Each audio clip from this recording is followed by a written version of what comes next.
பச்சை புடவைக்காரியாய் உன் தாய் மீனாட்சி நான் இன்று உன்னிடம் வந்திருக்கிறேன். என் தங்கமான தங்கப்பிள்ளையே, உன் குறை தீர்ப்பதற்காக உன் தாய் மீனாட்சி நான் உனக்காக அனுப்பிய கிளி இது. இதை நீ உடனே தொட்டு விட்டாயல்லவா? இதோ உனக்கான அசரீரி வாக்கினை கேள். உனக்கென்று படைக்கப்பட்டது நிச்சயம் உன்னை வந்து சேரும். நீ மகிழ்ச்சியாக வாழப் போகிறாய். உன் வாழ்வில் மறுமலர்ச்சி ஏற்படும் தருணம் இது என் தங்கமே. என் மீது நம்பிக்கை வைத்து மாற்றங்களை ஏற்றுக்கொள். நல்லதாகவே நடக்கும். தைரியமாக நம்பிக்கையோடு செயல்படு. இந்த வயதில் உழைக்காமல் வேறு எந்த வயதில் நீ உழைக்கப் போகிறாய்? சோர்வு, தோல்வி இவை அனைத்தையும் தூக்கி எறி. அதனால் வார்த்தையை பேசும்போது ஒவ்வொரு வார்த்தையையும் யோசித்து பேசு. உன்னை கோபப்படுத்தும் சூழ்நிலை வந்தாலும் அமைதியாக இரு. கோபத்தில் பொறுமையும் நிதானத்தையும் இழக்காதே. அமைதியாக செல்வது என்பது தோற்பது என்று கருதாதே. தோற்பது முக்கியமல்ல, இறுதியில் யார் நிறைவடைகிறார்கள் என்பதுதான் முக்கியம்.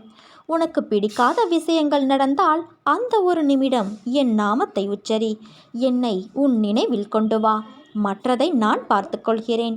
நீ உன்னில் பார்க்கும் அனைத்துமாய் அகிலத்தின் ரூபமாய் உனக்கு உன் அன்னையான நான் இருப்பேன்.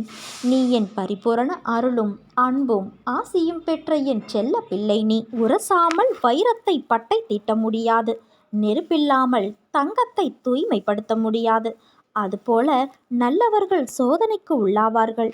ஆனால் ஒருபோதும் வீழ்ந்து விடமாட்டார்கள். விடியலை நோக்கி நீ தினமும் காத்து கொண்டு இருக்கிறாயல்லவா? யார் உன்னை வேண்டாம் என்று கூறிவிட்டு போனாலும் எக்காரணத்தை கொண்டும் கோபத்தை வெளிப்படுத்தாதே. உறவுகள் உன்னை விட்டு போகும் அல்லது வரும். ஆனால் நீ வீணாக குழம்பாதே. எந்தவித பாசமும் நேசமும் நிரந்தரமில்லை. உனக்கு யாருமே இல்லை என்ற ஒரு உணர்வு ஏற்பட்டுள்ளது. அவர்கள் யார்? உன்னை உதறிவிட்டு சென்றவர்கள். உன்னோடு உன் அன்னை நான் இருக்கிறேனே. பிறகு நீ எதற்காக கவலைப்படுகிறாய்? உனது எண்ணங்கள் அனைத்தும் விரைவில் நிறைவேறும். எவ்வளவு தோல்விகளை சந்தித்தாயோ அவை அனைத்தையும் நீ ஜெயிக்கப் போகிறாய். நான் உனது நிழலாக கூடவே வருவேன் என் தங்கமே. அனைவரும் வியக்கும்படி வாழ்க்கையில் உன்னை நான் உயர்த்தப் போகிறேன். அடிக்கடி நீ என்னை மறந்து போகிறாய். உன் கவனம் சிதறாமல் பார்த்துக்கொள். கொஞ்சம் பொறுமையாக இருக்க கற்றுக்கொள். நீ எதிர்பாராத நேரத்தில் எவ்வளவு விஷயங்களை உனக்கு நான் முடித்து தந்திருக்கிறேன். அதே போல பொறுமையாக இரு. இனிமேல் எதற்காகவும் எப்போதும் கலங்காதே. உன்னோடு உன் அன்னை நான் இருக்கிறேன். நீ எங்கிருந்தாலும் சரி, என் முன் மன்றாடி பக்தியோடும் விசுவாசத்தோடும் உனது கை நீட்டினால் நான் உன்னுடைய பக்திக்கும் விசுவாசத்திற்கும் ஏற்றவாறு இரவு பகலாக உன் பின்னால் திடமாக நிற்பேன்.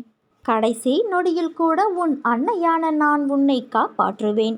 என் பக்தர்களை நான் சோதிப்பேனே தவிர ஒருபோதும் கைவிடமாட்டேன். நீ நம்பிக்கையோடு இரு. நல்லதே நடக்கும். உன் அன்னை மீனாட்சி தாய் நான் இருக்க பயம் ஏன் உனக்கு?